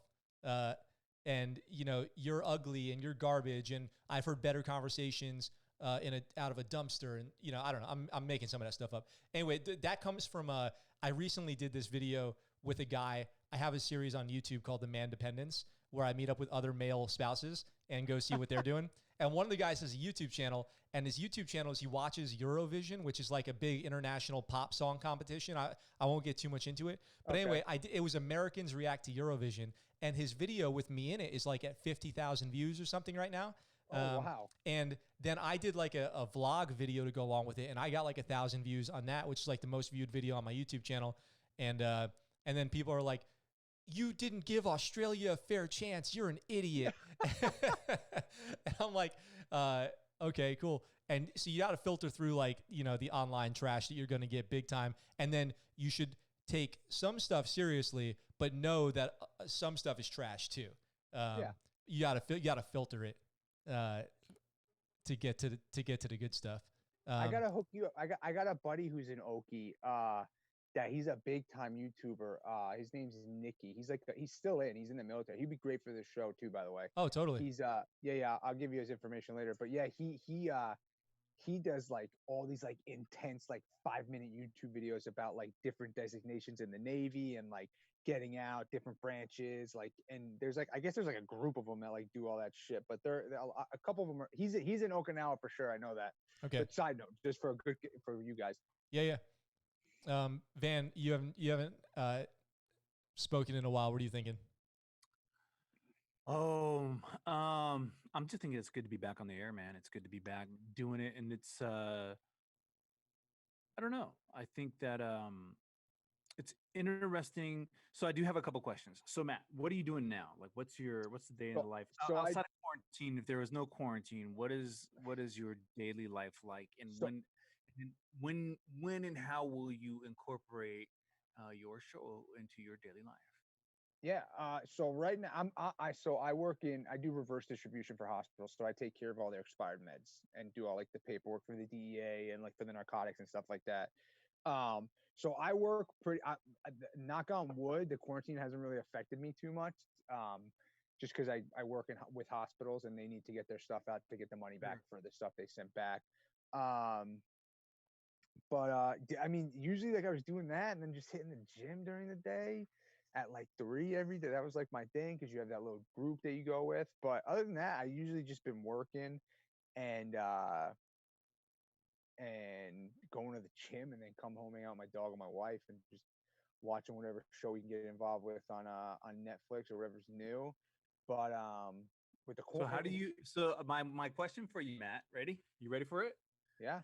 How do you think in 10 years, how do you think people will look back on the COVID-19, the coronavirus, the pandemic, and say that it changed the world forever? In other words, some people are saying people work from home more often. Other people are saying we'll never stop wearing masks. Other people are saying our DNA is officially under review. Yeah.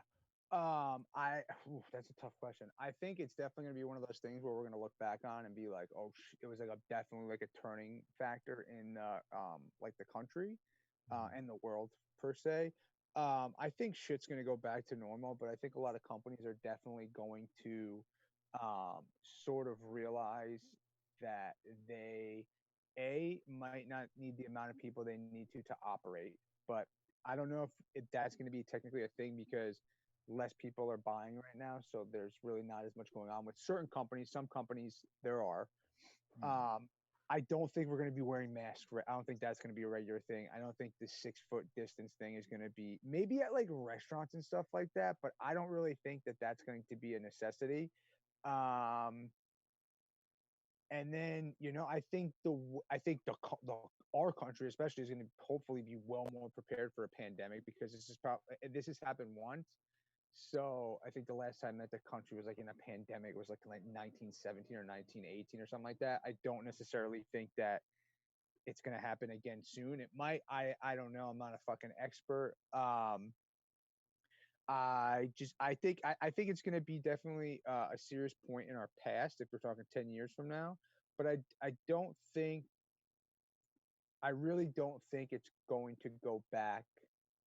I don't think it's going to affect it that much where like, holy shit, the country was so different before this happened. I think like 9/11, like really, I can list like 5 things that haven't changed that changed the day on 9/11 and have not changed back. Like, what do you mean? Like going to the gas station on base. Why? What do you mean? Oh, before the 9/11, you could just go to the gas station without having to go through the front gate. Oh, I see what you're saying. Remember, you'd have to go show your ID. Well, we don't remember. Yeah, we don't remember. Yeah, I always that was sorry, guys. But yeah, I don't think it's. I think necessarily like there's definitely going to be change, but I don't know if it's going to be. Wait, I have a serious question for Max.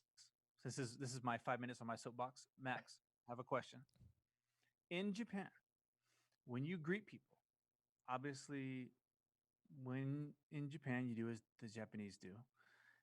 You bow when you say hello to people, but now when people bow to each other, do they whisper, "I told you so"? This is about like the masks. This is about the mask, and this is about not touching each other and shaking hands. This is about looking at each other from 6 feet away and saying, "I told you so, motherfucker." Well, when I meet somebody here, I'm like, "Oh, what's up, konnichiwa, motherfucker?" And then they're like, "Konnichiwa, motherfucker," to you too. No, motherfucker, man. So let me just tell you a funny story real quick. Our landlord, the guy who owns the condo that we live in, lives on the bottom floor, but we go through like an apartment management agency or whatever. But he doesn't speak any English, and we see him like every day. So when I first got out here, I'm like, konnichiwa. And he's like, konnichiwa. And he pets our dog and fucking, bow, getting like a weird like bow thing where like, now we can't stop. Like he goes a little further, I go a little further. And it's like, how are we going to get out of this? And then he had like a party or something. And I go down the next morning, I run into him. I'm like, what's up, man? I heard you had a party last night. He's like, and I said, a fucking fiesta. And then, that was another wrong language. Cali boy. Yeah, he's like, I don't know. And I'm like, sayonara, dude. I'm out here. I talk like a Ninja Turtle now. I'm like, sayonara, cowabunga. Japan, Okinawa is like the most informal part of Japan. It's like surfer bros and island life. It's really not. It's not like it's not so formal. But yet, like bowing is real. People in Japan, like other places in Asia, they wear masks all the time, even long before this started. And it's like, they don't want to get sick. They don't want to make other people sick. They're more used to stuff like this. This has happened more in Asian countries than it's ever happened in Western countries. So how's the spread? How's the spread of the virus been in Japan? Has it been pretty contained? Yeah, pretty contained. Not too bad. Not like it's fine out here. No big deal. We're quarantined or whatever. Stay in place. But it's not a big deal. It's not a big deal. It's not a big outbreak. It's not a big shock either. Yeah. Yeah. And it's cool for Matt, like working in healthcare, getting to still basically, go to work. Like my wife works in healthcare. She goes to work, but she's doing less because she's in orthopedics. So she doesn't do as much cases. But the ER here and everything, they haven't been like inundated with respiratory illness or anything like that. So they're doing good. Yeah. And Matt, I'm sure you haven't had to send back any masks. No.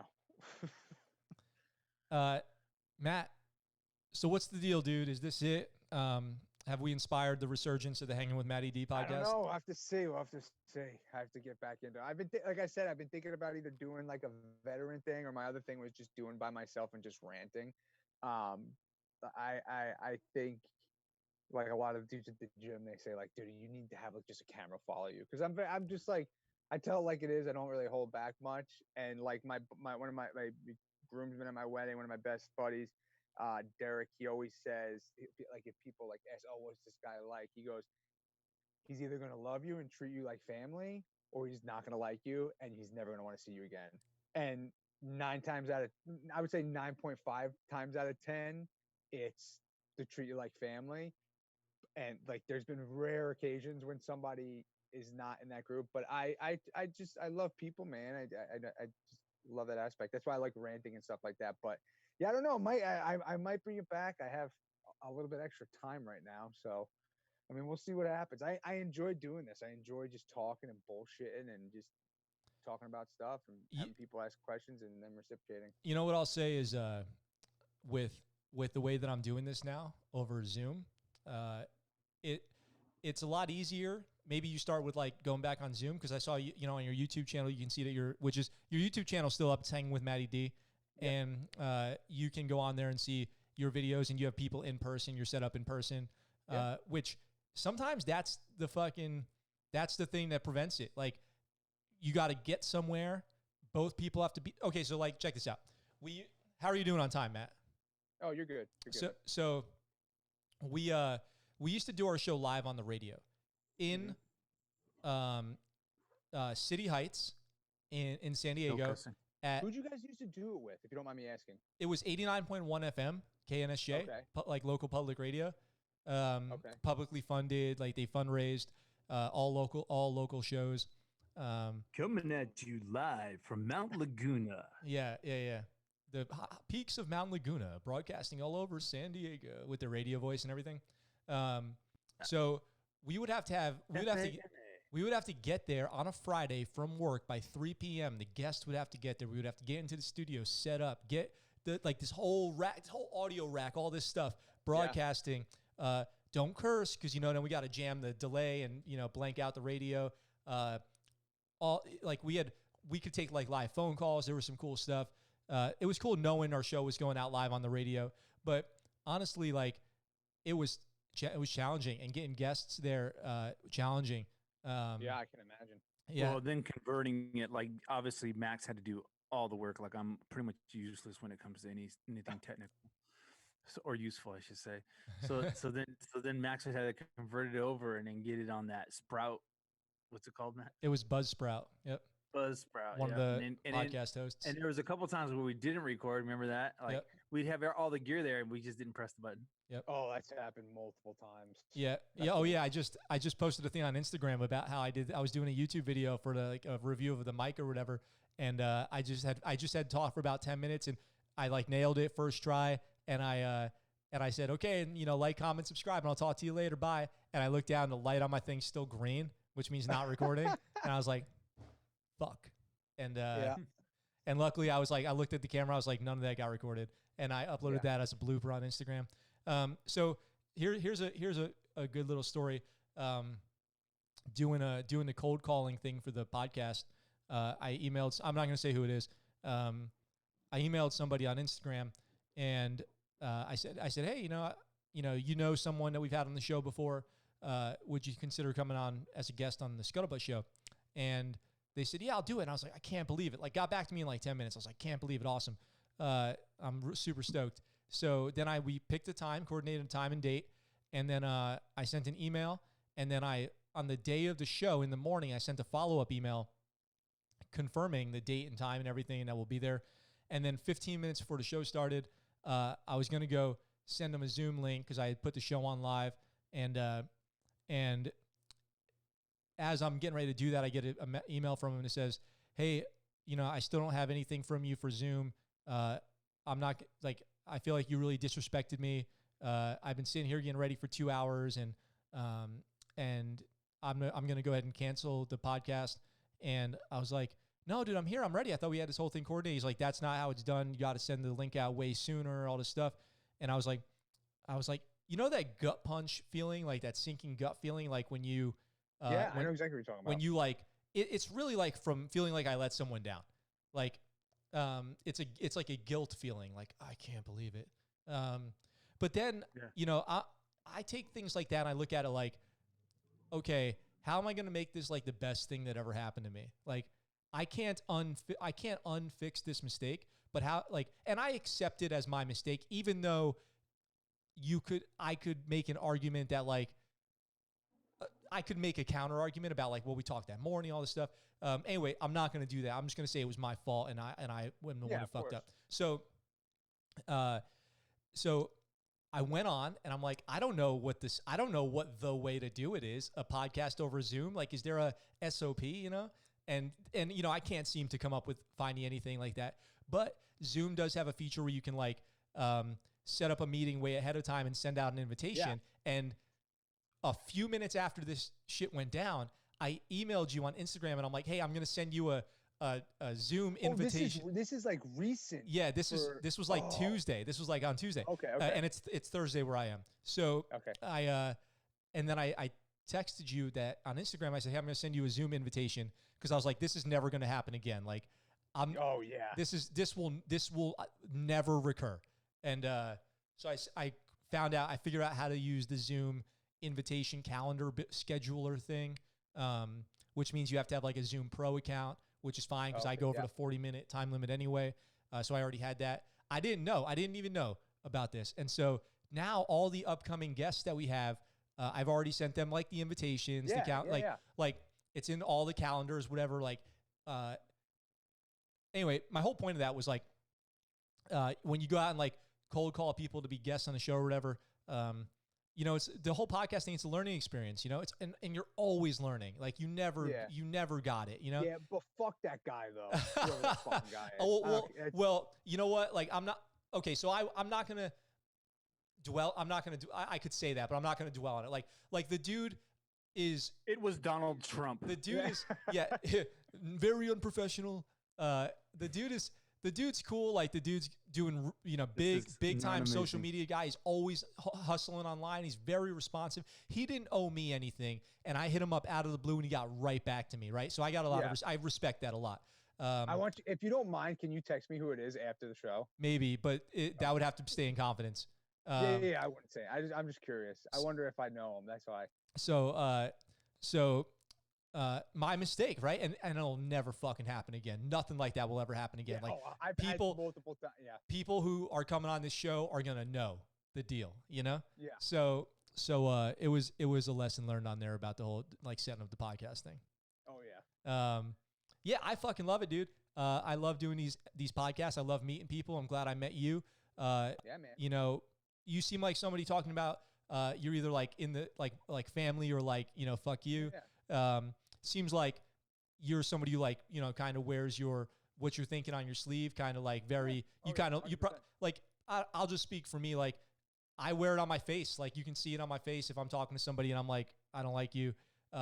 Which, you know, if I don't like you, you shouldn't care either, you know? But I'm like very warm or very cold. Like I'm very outward about that kind of stuff. And you know, I like you. I'm glad we met. This was really fun. I'm having a great time. I'm trying to think now because we've been going for like 2 hours. Is there anything that you want to plug while you're here or like shout out to? Just my Instagram, but that's it, man. I got nothing right now. Hanging with Matty D. Yeah, that's it. And I'll post links to all that stuff in the I'll video. definitely I'm gonna put everything up for you guys on my stuff too as well. So Cool. Wait, what about your wife though? Do we need to plug anything? Remember, happy wife, happy life. yeah, I know. Jeez, dude. We need to plug for the missus. No, she ain't got nothing. And I'll edit that part out too, where you said she ain't got nothing. Yeah. We'll take care of you. Cool, dude. Is there anything else that you want to talk about while you're here? Because I figure we could start figuring out how to wrap it up because you know about 2 hours is I'm probably good if you guys are good. Whatever you want to do, man. Yeah. I mean, just keep doing what you guys are doing. That's the biggest thing. Yeah, brother. Hey, that means a lot. You know, like it's true. Like you got to keep going. Just if you want to make something happen, you just keep going. And eventually it will happen. You know what I always say? I say this a lot, so people probably know this, but I live my life by like maybe 10 sayings. It gets me through my whole life. Number one, obviously goes without saying, honor, courage, commitment. And then another one is that really is good is luck is nothing more than a combination of opportunity and preparation. So every time you put in the work, every time you do something, every time you learn something, put something out online, one day opportunity is going to come. And if you've put in the work into preparation, some might call that luck, but I call it just a combination of opportunity and preparation. Yeah, of course. So, Okay, so I just thought of the new name for your new show, Matt. Obviously, do you consider honor, courage, commitment? Do you consider that one rule to live by, or do you consider that three? Ooh, that's a good question. I would say one. Okay, honor, courage, commitment. That's one. That's number one. Then you got your 11 general orders. There's 12. And you got Max's 10 sayings. There's 22. Then you got happy wife, happy life. 23 reasons to hang with Matt. Yeah. Hey, well, don't forget about the code of conduct for if you're ever taken prisoner, right? So that's important. Return with honor. 10 commandments. Oh yeah, it would be funny if you did that and you just like, so just to start the show off, I'm just gonna leave and then just list all the reasons and be like, and that's my time. Sorry we ran out tonight. So we'll talk about stuff and then every episode. We don't know what this is about. It's just about. Yeah, that'd be funny. Yeah, totally. Okay, so Van, you got anything else? No, sir. Thanks for having me back, Max. I look forward to the next go around. Matt, it was nice meeting you, man. Yes, pleasure, man. You guys looking good wherever you're at. God bless you. God bless your families. And so I guess since this is the first time we've done this in a while, Max, what do? Do I just sign out somewhere here? What do I do? Yeah, just hang tight, and I'll do a little. Okay, so are you guys ready for some? If you're listening, you're ready for some BTS. I'm gonna go ahead and wrap up the show, and then nobody log out, and then we'll just talk to each other for a minute. It'll be after the podcast will have ended, though. All right, you guys listening got a little taste of the how the magic happens. Okay, so. All right, guys, thanks for listening to this episode of the ScuttleButt Show. It was a real honor to have Matt from Hangin with Matty D on here. All social media is under Hangin with Matty D. Go check him out and listen to all his old episodes of the ScuttleButt Show. I want to thank Van for joining me back as the co-host on his very first episode in probably 6 to 9 months or a year or something like that. And make sure you like and comment and subscribe to this podcast. If you're listening to it on YouTube, on Spotify, wherever you're listening to this podcast, go ahead and subscribe and leave a comment and maybe leave it a review. And we will talk to you very soon with another episode.